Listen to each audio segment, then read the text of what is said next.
In the Dark is a crossover episode of Angel, the part 2 to Buffy's The Harsh Light of Day. I also consider it a sort of trilogy with the first 3 episodes in the show, resolving a few lingering details about Angel's character, and within the Dark, setting up his future arc.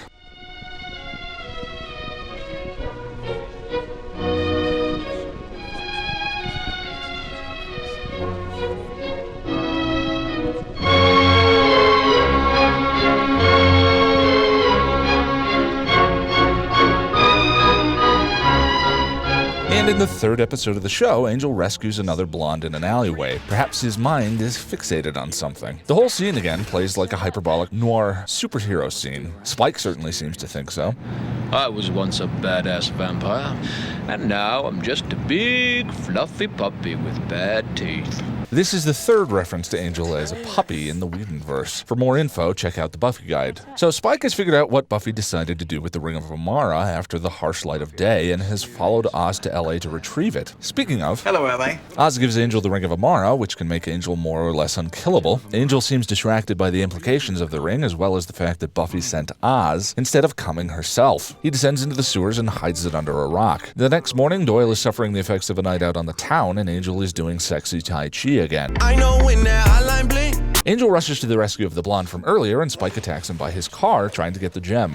What's next? Vampire cowboy? Vampire fireman? Oh, vampire ballerina. Angel bests Spike, who escapes, and Angel suggests Cordy hole up with Doyle for the day. Even with Spike in town, Angel visits the blonde from earlier he saved, who mentions she can't help but keep falling back in with her ex all the time. Doyle gives Angel a tip towards someone who might know where Spike is, and Angel goes on a gumshoe hunt for information, finding Spike in an alleyway eating. Turns out it was a trap, and Spike has recruited the services of a vampire agent of torture, Marcus. Marcus makes some statements suggesting he has similar perceptive abilities to Drusilla. If she hadn't had the sanity tortured out of her, he can sense Angel's soul and his history. He can read whether Angel is telling the truth or not. He begins the act of torture with a very simple question. What do you want, Angel? Are you gonna torture me or just bore me to death?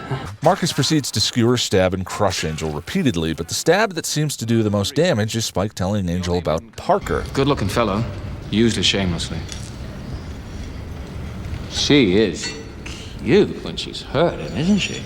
Spike goes looking for the ring, leaving Angel and Marcus to it. Marcus points out that Angel hid the ring. He could be walking in the light, but clearly that is not what he wants. Spike tells Doyle and Cordy to find the ring for him, or Angel dies. Cordy and Doyle find the ring and trade Spike for Angel, but Marcus double-crosses and takes it for himself. As Oz is driving the getaway, Angel makes him turn it around and go after Marcus. Oz J turns the hell out of his van and drives down to the pier, where Angel rushes out and takes Marcus down. Angel dons the ring and steps out into the light with a clearer vision of what comes next. No shortcuts to redemption. And the episode ends with the weirdest last line of any episode, most likely a Boreanaz improv they left in. But it signifies to me that Angel has a little more light and direction now. A path. A reason. I like this episode quite a bit. In fact, other than an upcoming 2-parter, this may be one of my favorite episodes in the season. But I feel like it's a bit of a borrowed glow by virtue of 2 guest appearances from Buffy alumni Spike and Oz. In fairness, Oz doesn't do much, but James Marsters' Spike just chews up the scenery and is a delight to watch. Consequently, this episode feels like a bit of a detour for the Angel cast to me, if not for Angel himself. The scenes between Marcus and Angel are the meat of the episode, and here again we have a villain handed some of the more meaningful lines. It's through the pain that we find the truth of who we are. It strips us of our defenses. Marcus is, of course, talking about the torture, but his words have a very relevant double meaning. Painful experiences are, quite often, the most revealing moments of character and self-examination we experience in life. When things are going great, there isn't much of a reason to look inward. It's when things are at their worst that we stop to examine what brought us to this moment, and what, if anything, comes next. Or, to put it another way, What do you want, Angel?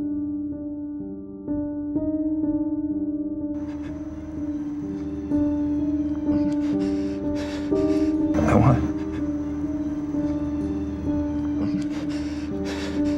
forgiveness. Yes, that's the truth.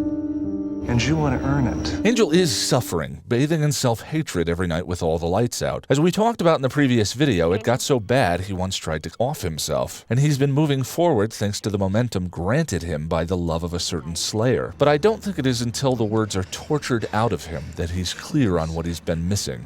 In this context, Angel smashing the ring in the final scene makes sense. The ring is a symbol for his final goal, for all intents and purposes the restoration of his humanity through his redemption, implying he considers the vampire side of himself sin, something to be expunged. The lust, the hunger, and somewhere beneath the surface, Angelus. But the ring is an unearned shortcut. It is not the outcome he's looking for. So, sure, symbolically I'm fine with the ring's destruction. Pragmatically is a different story. The blonde who keeps calling Lenny her boyfriend, even though she knows he's unhealthy for her, works as an obvious parallel to Buffy and Angel's relationship in Season 2, and a bit of Season 3. Angel takes Rachel's side in telling her to dump him, and that with a little faith in herself, she can move on. This is something I've been suggesting Angel has been lacking in the previous episodes as well, but by the end of this one, he's found it too. It's a great pairing of episodes that I enjoyed quite a bit. I love the idea of giving the villains the meaningful bits of dialogue, and the inclusion of Spike and Oz infused some much needed levity into the show's broody atmosphere. Interesting that the titles of both episodes in the crossover could easily be reversed. After Parker's manipulation, Buffy ends the episode decidedly unclear and in the dark,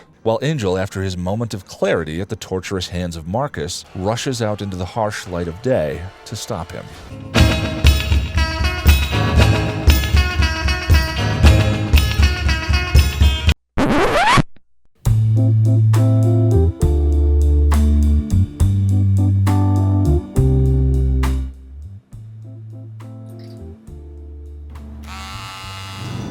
What do you want, Angel? What do you want, Angel? What do you want, if not the ring? Just tell me what you want, Angel. What do you want, Angel? What do you want, Angel? What do you want? Ow!